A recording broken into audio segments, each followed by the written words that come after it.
Hi കുട്ടികളെ, ഇന്ന് നമ്മൾ വന്നിട്ടുള്ളത് വളരെ ടേസ്റ്റോട് കൂടിയുള്ള ഒരു ബനാന പുഡിങ്ങിൻ്റെ റെസിപ്പിയായിട്ടാണ് ഇന്ന് വന്നിരിക്കുന്നത്.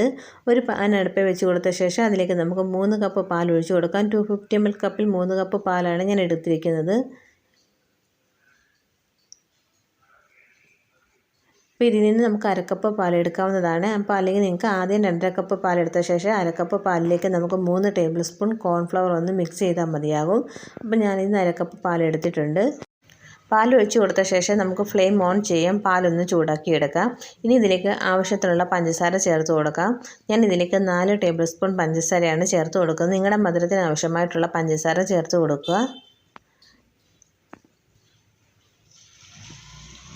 പഞ്ചസാര ചേർത്ത് കൊടുത്ത് നല്ലതുപോലെ ഇളക്കി പാലൊന്ന് ചൂടാക്കി എടുക്കാം. ഇനി അരക്കപ്പ് പാലിലേക്ക് നമുക്ക് 3 ടേബിൾ സ്പൂൺ കോൺഫ്ലവർ ഇട്ട് കൊടുത്ത് നല്ലതുപോലെ ഒന്ന് മിക്സ് ചെയ്ത് കട്ടകളൊന്നും ഇല്ലാതെ മിക്സ് ചെയ്ത ശേഷം പാലിലേക്ക് ഒഴിച്ച് കൊടുക്കാം.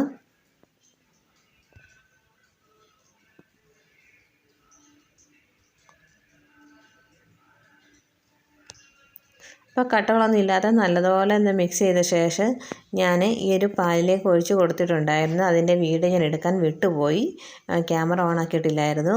അപ്പോൾ ഞാൻ ഈ ഒരു സ്പൂണിൻ്റെ അളവിലാണ് 3 സ്പൂൺ നിറച്ചെടുത്തിട്ടുള്ളത്. അപ്പോൾ നിങ്ങളിൽ ഏത് സ്പൂണുള്ള അതിൻ്റെ അളവിനനുസരിച്ച് 3 സ്പൂൺ നിറച്ചെടുക്കുക. ഇനി നമുക്കിത് കൈവിടാതെ ഇളകിക്കൊണ്ടിരിക്കുന്നു. മീഡിയം ഫ്ലെയിമിൽ വേണം ഇതൊന്ന് കുറുക്കിയെടുക്കാൻ വേണ്ടി. ഒരു ടീസ്പൂൺ വാനില എസൻസും കൂടെ ഒഴിച്ച് കൊടുത്ത് നല്ലതുപോലെ നമുക്കിതൊന്ന് കുറുക്കിയെടുക്കാം. കൈവിടാതെ ഇളക്കിക്കൊണ്ടിരിക്കണം, അല്ലെങ്കിൽ ഇത് പെട്ടെന്ന് കട്ട പിടിച്ചു പോകും. അപ്പോൾ ഇത് ജസ്റ്റ് ഒന്ന് കുറുകി വന്നിട്ടുണ്ട്. ഇനി നല്ലതുപോലെ നമുക്ക് ഇളക്കി കൊടുത്തൊന്ന് കുറുക്കിയെടുക്കാം. അപ്പോൾ നമ്മുടെ ഈ മിക്സൊക്കെ നന്നായിട്ട് ഇളക്കി ഒന്ന് കുറുക്കിയെടുത്തിട്ടുണ്ട്. അപ്പോൾ ഈ ഒരു പരുവാകുന്നിടം വരെ നമ്മളൊന്ന് കുറുക്കിയെടുക്കണം, നല്ല തിക്കാക്കി എടുക്കണം. നിങ്ങൾക്ക് കാണുമ്പോൾ തന്നെ അറിയാമല്ലോ നമ്മുടെ പുഡിങ് ഇവിടെ റെഡി ആയിട്ടുണ്ട്. നമുക്കിതിന് ചൂടോടെ തന്നെ ഒരു പാത്രത്തിലേക്ക് ഒഴിച്ച് കൊടുക്കാം. തണുക്കാൻ നിൽക്കല്ലേ. ഏത് പാത്രത്തിലാണ് നമ്മൾ ഒഴിച്ച് കൊടുക്കുന്നത് അതിലേക്ക് നമുക്ക് ചൂടോടെ തന്നെ ഒഴിച്ച് കൊടുത്ത് നമുക്കിതൊന്ന് സെറ്റാക്കാൻ വേണ്ടി ഫ്രിഡ്ജിലോട്ട് വെച്ച് കൊടുക്കാം. നല്ലപോലെ തണുത്ത് വരാൻ വേണ്ടി ഫ്രിഡ്ജിലൊന്ന് വെച്ച് കൊടുക്കാം. ഈ രീതിയിലാകുന്നിടം വരെ നമ്മൾ കുറുക്കിയെടുക്കണം. മീഡിയം ഫ്ലെയിമിൽ കൈവിടാതെ ഇളക്കിക്കൊണ്ടേ ഇരിക്കണം. അപ്പോൾ നമുക്ക് ഫ്രിഡ്ജിലോട്ടൊന്ന് വെക്കാം. ആ സമയം കൊണ്ട് നമുക്ക് ഇത് കാരമൽ ചെയ്തെടുക്കാം. ബനാന നമ്മൾ ഇതുപോലെ ഒന്ന് അരിഞ്ഞെടുത്തിട്ടുണ്ട്. ഇനി നമ്മളൊരു പാൻ അടുപ്പിൽ വെച്ച് കൊടുത്ത് അതിലേക്ക് നമുക്ക് 3 ടേബിൾ സ്പൂൺ പഞ്ചസാര ഇട്ട് കൊടുക്കാം. നിങ്ങൾക്ക് എത്രയാണോ കാരമൽ ഇത് വേണ്ടത് അതനുസരിച്ച് പഞ്ചസാര ചേർത്ത് കൊടുക്കുക. അപ്പോൾ ഞാൻ ഇതിലേക്ക് പഞ്ചസാര 3 ടേബിൾ സ്പൂണാണ് ചേർത്ത് കൊടുത്തിട്ടുള്ളത്. ഇനി നമുക്കിതൊന്ന് മെൽറ്റാക്കി എടുക്കാം. നല്ലൊരു ബ്രൗൺ നിറമായി വരുന്നതിന് വരെ ഒന്ന് വെയിറ്റ് ചെയ്യാം. പഞ്ചസാരയൊക്കെ ഒന്ന് ബ്രൗൺ നിറമായി വന്നിട്ടുണ്ടെങ്കിൽ നമുക്ക് നല്ലതുപോലെ ഇതൊന്ന് ഇളക്കിയെടുക്കാം. നല്ലൊരു ബ്രൗൺ നിറമായി വന്നു കഴിഞ്ഞ ശേഷം അതിലേക്ക് നമുക്കൊരു 1/4 കപ്പ് വെള്ളം ഒഴിച്ച് കൊടുക്കാം. വെള്ളം ഒഴിച്ച് കൊടുക്കുമ്പോൾ നമ്മുടെ ഈ ഒരു മിക്സ് കട്ടിയാകും, പേടിക്കേണ്ട. ഇത് ചൂടാകുമ്പോൾ ഒന്ന് മെൽറ്റായി വന്നോളും. അപ്പം നല്ലതുപോലെ നമുക്കൊന്ന് ഇളക്കി ഒന്ന് യോജിപ്പിച്ചെടുക്കാം.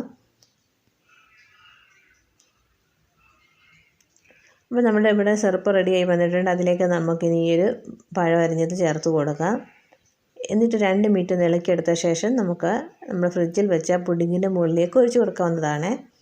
നിങ്ങൾക്ക് ഈ സിറപ്പ് കൂടുതൽ വേണമെന്നുണ്ടെങ്കിൽ പഞ്ചസാര കൂടുതലിട്ടൊന്ന് കാരമൽ ചെയ്തെടുത്താൽ മതിയാകും. അപ്പം പഴവും ഈ ഒരു കാരമൽ സിറപ്പും കൂടെ നന്നായിട്ടൊന്ന് മിക്സ് ആയ ശേഷം നമുക്കൊരു പുഡിങ്ങിനകത്തേക്ക് ഒഴിച്ച് കൊടുക്കാം.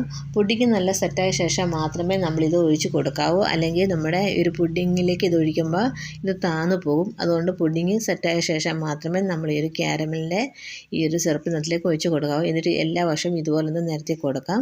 അപ്പോൾ നിങ്ങൾക്ക് കാണുമ്പോൾ തന്നെ അറിയാമല്ലോ, നമ്മൾ ഈ ഒരു പുഡിങ് എന്നതിൽ ഈ ഒരു കാരമൽ ചെയ്ത സിറപ്പ് ഒഴിച്ചപ്പോഴത്തേക്ക് ഒന്ന് താന്നൊന്നും പോയിട്ടില്ല. നമ്മുടെ പുഡിങ് നല്ല സെറ്റായിട്ട് വന്ന ശേഷം മാത്രമാണ് ഞാൻ ഇതിൻ്റെ മുകളിലേക്ക് ചൂടോടെ തന്നെ ഒഴിച്ച് കൊടുത്തിട്ടുള്ളത്. ഇതുപോലെ നിരത്തി എടുത്ത ശേഷം നമുക്ക് ഫ്രിഡ്ജിൽ വീണ്ടും ഒന്ന് തണുപ്പിക്കാൻ വെക്കാവുന്നതാണ്. അപ്പോൾ നല്ല ടേസ്റ്റാണ് ഇത് കഴിക്കാൻ. നിങ്ങൾ തീർച്ചയായിട്ടും ഇതൊന്ന് ട്രൈ ചെയ്ത് നോക്കുക. എല്ലാവർക്കും ഒരുപാട് ഇഷ്ടമാകും. അപ്പോൾ നമുക്കിത് ഫ്രിഡ്ജിൽ വെച്ച് തണുത്ത ശേഷം എടുക്കാം. ഇതിൽ ഫ്രിഡ്ജിൽ വെച്ച് തണുത്ത ശേഷം ഞാൻ എടുത്തിട്ടുള്ളതാണ്. നല്ല അലുവ കഷ്ണം പോലത്തെ ഈ ഒരു പുഡിങ് എല്ലാവർക്കും ഇഷ്ടപ്പെട്ടെന്ന് കരുതുന്നു. ഇഷ്ടപ്പെട്ടെങ്കിൽ ഫ്രണ്ട്സിനൊന്ന് ഷെയർ ചെയ്യുക, ലൈക്ക് ചെയ്യുക. നിങ്ങളുടെ അഭിപ്രായങ്ങൾ മറക്കാതെ കമൻറ്റ് ബോക്സിൽ അറിയിക്കുക. ഇത് കുട്ടികൾക്കാണെങ്കിലും വലിയവർക്കാണെങ്കിലും ഒരുപാട് ഇഷ്ടമാവും. അത്രയ്ക്ക് നല്ല അടിപൊളി ടേസ്റ്റാണ്.